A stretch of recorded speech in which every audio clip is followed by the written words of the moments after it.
বুঝতে অবকাশ লাগছে না শওকত মোল্লা সাহেব যে ক্যানিং পূর্বের মতো জায়গাতে মানুষ রাস্তার দুধারে ঢল নেমেছে। চন্দনেশ্বর থেকে শুরু করে নারায়ণপুর থেকে শুরু করে বিভিন্ন জায়গায় ক্যানিং পশ্চিমের মানুষ হাজার হাজার মানুষ রাস্তায় নামছে, আতঙ্কিত হয়ে গেছে বলে আমাদের কর্মীদের উপরে চড়াও আছে। শওকত মোল্লা যদি বলে দিত তাহলে ঘুটিয়ারি পর্যন্ত পৌঁছাতে পারতো না। শওকত মোল্লা অত নোংরা লোক না, উনি কোনোদিনের জন্য ঘুটিয়ারি পর্যন্ত পৌঁছাতে পারতো না। নওশাদ ভাই একবারে বলে দিক যে নারায়ণপুর অঞ্চল তৃণমূল কংগ্রেসের কোনো নেতা নেত্রী বা কেউ ওনাকে হেনস্থা করেছে, ওনাকে আমি হাত জোড় করে মিলনদা বলেছিল দেখুন এখানে ভাঙড় তৈরি করতে আসবেন না আপনি, আমরা শান্তিতে আছি। নারায়ণপুর অঞ্চল সবসময় সাম্প্রদায়িক সম্প্রীতির বন্ধনে আবদ্ধ, এখানে কোনো ধর্মীয় আগুন জ্বালাতে আপনি আসবেন না, আপনি চলে যান। আমিও ভাইজানকে হাত জোড় করেছি, ভাইজান আমাকে একটা ভিডিও দেখবেন, আমাকে গলা পাজামে ধরেছিল যে ঠিক আছে আমি চলে যাচ্ছি। আমার হাত ধরে টেনে টেনে মনে হচ্ছে মানে 100 মিটার মতো আমার গাড়িতে নিয়ে গেছে। আমি বললাম আপনি চলে যান। কালকের আমার নারায়ণপুর অঞ্চলে কালিমা মুক্ত করেছে কারণ একটা জিনিস আমরা যেটা বুঝে গিয়েছিলাম, কোনো জায়গায় কোনো প্লেস পাচ্ছে না। তারা যেভাবে নওশাদ সিদ্দিককে এনে এখানে একটা ঘটনাচক্রে তারা আবার শক্তিটা হাতে পাবে, সেই কারণে তাদেরকে আমন্ত্রণ জানিয়েছে আমাদের এলাকার মানুষ। সেটাকে না মেনে মহিলারা তার কালো পতাকা দেখিয়েছে এবং সেখানে লেখা ছিল, প্লাগ কার্ডে লিখেছিল যে হিরোইন ব্যবসায়ীদের মদতদাতা নওশাদ সিদ্দিক দূর হটো। তিনি যাওয়ার পথে বলে গিয়েছিলেন যে আমি ওখানে হিরোইন ব্যবসা যারা করে তাদের বিরুদ্ধে আমি বলবো এবং আমি সেখানে চা খেয়ে যাব। তখন মেয়েরা রাজি হয়ে গিয়েছিলেন, কিন্তু উনি গিয়ে সেখানে অন্য কথা বলে এসে যারা ড্রাগ ব্যবসায়ী তাদের হাত থেকে ফুলের মালা বা তোড়া নিয়ে নেয়, সংবর্ধনা নিয়ে উনি চলে যাচ্ছিলেন। হঠাৎ করে আবার এসে গাড়ি থামিয়ে ধোয়াঘাটার বাজারে তিনি যেভাবে তার আইএসএফের স্লোগান দিচ্ছিলেন বা বাজে বাজে কথা বলছিলেন, ভাঙড় পাটের কিছু লোকজন ছিল ওনার সাথে বাইকে করে এসেছিলেন, তারা ফিরে যাওয়ার সময় রাস্তায় গ্যাঞ্জাম করছিলেন। সেই কারণে আমাদের এলাকাবাসীরা তারা বিক্ষোভ দেখিয়েছেন এই কারণে যে ড্রাগ ব্যবসায়ীদের পক্ষে আপনারা এসে কথা বলছেন বা তাদের ডাকে আসলেন, তাহলে আপনার সততা কোথায়? সেই কারণে তারা রাস্তায় থেকে লোকজন হটিয়ে দিয়েছে। তাদের উপরে কোনো অন্যায় অত্যাচার করা হয়নি, মারধর করা হয়নি। তিনি সেখানে উপস্থিত ছিলেন। তিনি যদি বলেন আমাকে অ্যাটাক করা হয়েছে বা মারধর করা হয়েছিল, তাহলে বলবো মিথ্যেবাদী একটা। আর মিথ্যেবাদী তার প্রমাণ হয়ে গেছে, কারণ এর আগে যখন একটা খুন হয়ে যায় ঘুটিয়ারি শরীফের বাসিন্দা, সেই ছেলেটা তাকে জঘন্যভাবে মারধর করা হয়েছিল, সেটা অপরাধ। কিন্তু তিনি এসে সেখানে রাজনীতি খেলতে এসেছিলেন পুলিশ প্রশাসনের বিরুদ্ধে। তা পুলিশ প্রশাসনের বিরুদ্ধে তো হবেই, কারণ মার্ডার কেস নিশ্চিত করে তার সময় গতিতে চলে। পুলিশ প্রশাসনের দোষ দিয়ে তিনি আবার একটা এই সভাটাকে ড্রাগ ব্যবসায়ীদের হাত ধরে এখানে করে অশান্তি সৃষ্টি করার ধান্দা করছে। আচ্ছা, সর্বপ্রথমে আমি ধন্যবাদ জানাই আপনারা প্রশ্নটা ভালোই করেছেন। তো জনরোষটা কী কারণে হলো সেটা একটুখানি জানা দরকার আছে। কারণ নারায়ণপুর অঞ্চল, তার মধ্যে 4টে মৌজা আছে, নারায়ণপুর, শ্রীনগর, বনমালীপুর, মাখালতলা। তো মিটিংটা সম্ভবত মাখালতলার শেষ প্রান্তে হয়েছে।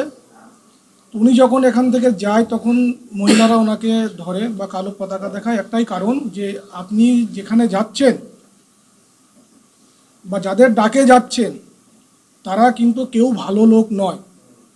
আপনি যেহেতু পীর বংশের সন্তান, আমরা আমাদের ফুরফুরা সিলসিলার মানুষ, আমরা ফুরফুরা সিলসিলাকে ভালোবাসি। তো ফুরফুরা সিলসিলার মানুষ যাতে কালিমা লিপ্ত না হয় সেই কারণে আপনি ওখানে যাবেন না। কারণ যাদের ডাকে যাচ্ছেন তারা হচ্ছে একজন ড্রাগ ব্যবসায়ী, এবং যে সংবর্ধনা যেটা নিয়েছেন উনি নিশ্চিতভাবে সেই ছবি আছে। উনি যাদের হাত থেকে সংবর্ধনা নিয়েছেন উনি নিজেই, ওনার কাছে অনুরোধ করব, বারুইপুর ডিস্ট্রিক্ট পুলিশ যিনি আছেন বা আরও জীবনতলা থানা আছে, বা ওনার যদি কোনো সোর্স থাকে, পার্সোনাল সোর্স, তাদের কাছ থেকে উনি খবরটা নেবেন যে যাদের কাছ থেকে সংবর্ধনা নিয়েছেন তারা কারা। আমি মুখে বলবো না, নারায়ণপুর অঞ্চলের মানুষ জানে, তথা আরও যে পার্শ্ববর্তী অঞ্চল আছে সকলেই জানে যে যাদের আহ্বানে মিটিংটা হয়েছে, উনি তো একটা মিথ্যা কথা বলেই গেলেন যে মহিলাদের কাছ থেকে এই শুনেছি যে এখানে গাঁজা বিক্রি হয়। তো দুজনকে তুললেন যে এই লোকটা গাঁজা বিক্রি করে, আর একজনকে তুললেন এই লোকটা গাঁজা বিক্রি করে বলেছেন। কিন্তু নারায়ণপুরের মানুষ, একটা নারায়ণপুরে যারা স্টেজে ছিল, নারায়ণপুরের মানুষকে তুলে তো বলতে পারতো এই লোকটা গাঁজা বিক্রি করে কিনা, তখন বুঝতে পারতেন। উনি বাইরের লোককে তুলেছেন, এটা একটা ওনার রাজনৈতিক পলিসি। আপনি একটা প্রধান সাহেবকে প্রশ্ন করেছেন যে উনি তো পীর বংশের সন্তান, আপনারা কি সম্মান করবেন না? নিশ্চিতভাবে পীর বংশের অনেক সন্তান আছে, আমাদের ভাই সাহেব আছে, মেহরাব ভাই থেকে শুরু করে ইমরান ভাই, আমরা ভালোবাসি, আমরা অনেক ভালোবাসি। কিন্তু আপনাদের কাছে আমার একটা প্রশ্ন, আমি পুলিশ আর আমার বাবা দস্যু, আমি পুলিশ, আমার বাবা দস্যু, তো দস্যু আর পুলিশের সম্পর্কটা কী হওয়া উচিত? বাইরে গিয়ে কী হওয়া উচিত? বাবা ছেলের সম্পর্ক হওয়া উচিত কি? ছেড়ে দিন দস্যু আর পুলিশের কথা, ছেড়ে দিন। আমি একটা দলে খেলছি, আমার এই মিলন ভাই একটা দলে খেলছে, তো এই খেলার মাঠের মধ্যে আমাদের সম্পর্ক প্রতিপক্ষ তো, হ্যাঁ না? তো উনি যখন রাজনৈতিক ময়দানে এসছে, নিশ্চিতভাবে আমাদের প্রতিপক্ষ। রাজনৈতিকভাবে যেভাবে লড়াই করলে, নওশাদ সিদ্দিকীর বিরুদ্ধে যেভাবে লড়াই করতে হয়, নারায়ণপুর অঞ্চল তৃণমূল কংগ্রেস সেইভাবে লড়াই করবে। আর সর্বোপরি আমরা ওনাকে মানবিক, নারায়ণপুর অঞ্চল তৃণমূল কংগ্রেস মানবিক দিকও আমরা দেখিয়েছিলাম। কী দিক দেখিয়েছিলাম?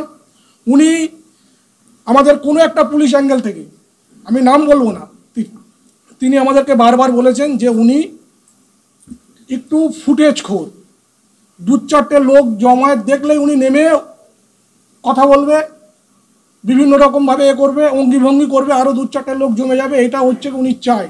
তোমরা কিন্তু ওই খপ্পরে পড়বে না, ঠিক আছে? সত্যি সত্যি কি বললাম যে উনি যেটা বলেছেন 100% সেটাই মিলে গেল। কিন্তু আমরা একটা জিনিস জানি যে আমরা তৃণমূল কংগ্রেসটা করি, আমাদের সেনাপতি, আমাদের ক্যানিং 2 এর রূপকার মাননীয় শওকত মোল্লা, ক্যানিং পূর্বটা যেভাবে উনি সাজিয়ে রেখেছেন, আমরা তার সৈনিক, আমরা তার আদর্শে চলি, তাকে সবসময় অনুসরণ করে চলি। তানার মধ্যে যে মানবিক দিক ছিল, আমাদের প্রধান সাহেব সহ আমাদের যারা নেতা নেত্রী ছিল, উনি নওশাদ ভাই একবারে বলে দিক যে নারায়ণপুর অঞ্চল তৃণমূল কংগ্রেসের কোনো নেতা নেত্রী বা কেউ ওনাকে হেনস্থা করেছে, ওনাকে আমি হাত জোড় করে, মিলনদা বলেছিল দেখুন এখানে ভাঙড় তৈরি করতে আসবেন না আপনি, আমরা শান্তিতে আছি। নারায়ণপুর অঞ্চল সবসময় সাম্প্রদায়িক সম্প্রীতির বন্ধনে আবদ্ধ, এখানে কোনো ধর্মীয় আগুন জ্বালাতে আপনি আসবেন না, আপনি চলে যান। আমিও ভাইজানকে হাত জোড় করেছি, ভাইজান আমাকে একটা ভিডিও দেখবেন, আমাকে গলা পাজামে ধরেছিল যে ঠিক আছে আমি চলে যাচ্ছি, আমার হাত ধরে টেনে টেনে মনে হচ্ছে মানে 100 মিটার মতো আমার গাড়িতে নিয়ে গেছে। আমি বললাম আপনি চলে যান, কারণ এই যে জনরোষটা শুধু সৃষ্টি হয়েছে একটাই কারণে, যে ফুরফুরা শরীফের নামে আবার একটা স্টাম্প পড়তে চলেছে যে এরা ড্রাগ ব্যবসায়ীদেরকেও সাপোর্ট করে। এটা আমরা কোনোদিন মেনে নেব না, কারণ ফুরফুরা শরীফের জায়গায় থাকবে। তাদেরকে যে সম্মানটা করি সেই সম্মানটা এখনও আমরা করি। আমাদের অনেক ভাই সাহেব আছে, কয়েকজন আছে যারা হচ্ছে কি এইসবগুলো করে করে বেড়ায়। তাই আপনাদের মাধ্যমে আমাদের যারা পীরজাদা যারা আছেন, যারা ভাই সাহেব আছেন, তাদের কাছে অনুরোধ করব যে রাজনীতির ময়দানে এসে যদি গুঁতো খেয়েছেন ভাই, তখন যেন ওই আমি পীরের সন্তানটা বলবেন না। আপনি রাজনৈতিক প্রতিদ্বন্দ্বিতার যেভাবে জবাব দেওয়া হয় সেভাবে জবাব পাবেন। সেটা খারাপভাবে পেতে পারেন, আবার ভালোভাবে পেতে পারেন। আপনারা নিশ্চিত জানেন যে রাজনীতির ময়দানে ফুল ছোড়া হয় না, প্রতিপক্ষকে ফুল ছোড়া হয় না। তো নিশ্চিতভাবে আমরাও নওশাদ সিদ্দিকীর উপরে ফুল ছুড়ব না। রাজনৈতিকভাবে, গণতান্ত্রিকভাবে যেভাবে রাজনৈতিক লড়াইটা করা হয়, নিশ্চিতভাবে নারায়ণপুর অঞ্চল তৃণমূল কংগ্রেস করবে, ক্যানিং পূর্ব করবে, ক্যানিং পশ্চিমও করবে। এক বিন্দু জায়গা ওদের ছাড়বে না আমরা। আজকে ওরা নারায়ণপুরে এসে পক্ষান্তরে কি করলো, যারা হেরোইন ব্যবসা করে তাদের হাত শক্ত করতে এসছে। এটা নারায়ণপুর অঞ্চলের লড়াই জারি থাকবে হেরোইন ব্যবসায়ীদের বিরুদ্ধে। এই লড়াইয়ের সামনে কে হুজুর কে পীর যেই আসুক, তার বিরুদ্ধে আমরা মুখ খুলব, আমরা পিছপা হব না। কারণ ইতিমধ্যে নারায়ণপুরের আমাদের যারা সদস্য ছিল, প্রধান সাহেব সেটা হয়তো বলতে ভুলে গিয়েছে, আপনাদের মাধ্যমে জানিয়ে দিচ্ছি, এই প্রতিবাদ করার কারণে তারা অনেকেই মার খেয়েছে। আমাদেরই সদস্য আজিজুল লস্কর মার খেয়েছে, আমাদেরই সদস্য বসির লস্কর মার খেয়েছে, সালাউদ্দিন শেখ মার খেয়েছে, অনেক মানুষ মার খেয়েছে। কিন্তু আমরা আমাদের প্রতিবাদ থেকে সরে আসিনি, এটাও নওশাদ ভাইকে জানা উচিত। নারায়ণপুর অঞ্চল প্রতিবাদ করতে জানে, নারায়ণপুর অঞ্চল আগামী দিনে আরও বড় প্রতিবাদ করবে। এর মাঝখানে যদি নওশাদ সিদ্দিকী আসে, নিশ্চিতভাবে তিনি আমাদের কাছে যে সম্মানটুকুনি ওনার দরকার ছিল নিশ্চিতভাবে পাবে। আমরা শুধু শওকত মোল্লার সৈনিক, শওকত মোল্লার মানবিকতা, শওকত মোল্লার ক্যানিং পূর্ব, এখানে একটা পীরের আওলাদ এসছে, তার কারণে আমরা ওনাকে হাত জোড় করে এখান থেকে সরিয়ে দিয়েছি।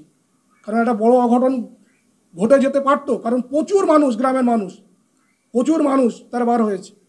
এই কারণে আমরা হাত জোড় করে তাকে সরিয়ে দিয়েছি। এতে যদি উনি যদি বলে থাকেন যে তৃণমূল কংগ্রেস বা তিনি দাবি করছেন যে ক্যানিং পূর্বের বিধায়ক শওকত মোল্লার মদতে এবং তানারই প্ররোচনা এখানে কিছু মানুষ তাদের প্রতি আক্রমণ করা হয়। শওকত মোল্লা যদি বলে দিত, শওকত মোল্লা যদি বলে দিত তাহলে নওশাদ ভাই ঘুটিয়ারি পর্যন্ত পৌঁছাতে পারতো না। আর শওকত মোল্লা অত নোংরা লোক নয়, উনি কোনোদিনের জন্য ঘুটিয়ারি পর্যন্ত পৌঁছাতে পারতো না। আজকের আমার পঞ্চায়েত সদস্যের মারা হয়েছে আজিজুল লস্কর এবং আমাদের আরো দুটো তিনটে বসির লস্কর এবং মানে সালাউদ্দিন শেখ, ওদের মারধর করেছে সেই ছেলেটা অর্গানাইজ করেছে, অত সাব ডিলার, পাতার ডিলার। ঠিক আছে, যতই আইএসএফ করুক আর যাই করুক। তাহলে কি আপনাদের এই প্রতিবাদ করার চাপে পড়ার কারণে তারা কি নওশাদের হাত ধরতে বাধ্য হচ্ছে? হ্যাঁ, নিশ্চয়ই সাপোর্ট পেতে চাচ্ছে, যারা তো নওশাদ এইসব করে বেড়ায়। না, ওরা যখন বুঝতে পারছে যে কদিন আগে কুড়ালি গিয়ে একটা বক্তব্য দিয়েছে ওদের রহিমা, যে ডাক ব্যবসায়ী, যে আমরা তৃণমূল জন্মলগ্ন থেকে করেছি, ওখানে যখন দরজা খোলেনি, তখন এরা এসে আবার আইএসএফকে মদত দিয়ে যে আমরা এই চত্বরে থাকবো, ডাক বিক্রি করব, যদি এলাকার মানুষ বা পুরো করে বলবে যে আমরা আইএসএফ করছি বলে। এটা সম্পূর্ণ মানুষকে চোখে ধোঁয়া দিয়ে সম্পূর্ণ অভিমুখ ঘুরে দেওয়ার জন্য, ডাক বিক্রি করার জন্য আর একটা সংগঠন হচ্ছে। এরা 2009 সাল থেকে বিভিন্ন দল, এরা সিপিএমের সময় সিপিএম করবে, টাকা নেবে, বলবে আমরা এজেন্ট দেবো, টাকা নিয়ে আবার করবে না, আবার আইএসএফ করবে। যখন এদের কোনো দল নাই, এদের কোনো ধর্ম নেই, আমি মনে করি এরা টাকার প্রত্যাশী, টাকা পাবে যে তার কাছে চলে যাবে। আপনারা বরাবরই অভিযোগ করে যাচ্ছেন যে অঞ্চলে নওশাদ সিদ্দিকী গেছিলেন, সেখানে একেবারে ড্রাগ ব্যবসায়ীদের আঁকা হয়ে উঠেছে। তাহলে আপনারা এখানে শাসক দলে আছেন, আপনারা এখানে এমপি এমএলএ আপনাদের সব, তাহলে আপনারা কেন দলীয়ভাবে বা কোনো রকম মোকাবিলা করছেন না? আমরা দলীয়ভাবে করিনি, এই কারণে আমাদের এর আগে এমপি বিভিন্ন এমএলএ এসে আমরা প্রদর্শন করেছি, টুকটাক ধরা পড়ে, কিন্তু বৃহত্তম যে আংড়া সেগুলো ধরতে পারছি না। এক শ্রেণীর কিছু, আমি সব পুলিশকে বলছি না, তাদের মধ্যে আছে, আমাদের প্রশাসন ইতিমধ্যে বলেছে, কিন্তু শওকত ভাইয়ের নেতৃত্বে আমরা চলি। তিনি আমাদের বারণ করেছে আমরা আইন হাতে তুলে নেব না, প্রশাসনের উপরে আস্থা রাখতে বলেছে বলে নারায়ণপুর অঞ্চলের হাজার মানুষ আমাদের নেতৃত্বে আমরা আস্থা রেখেছি আইনের উপরে।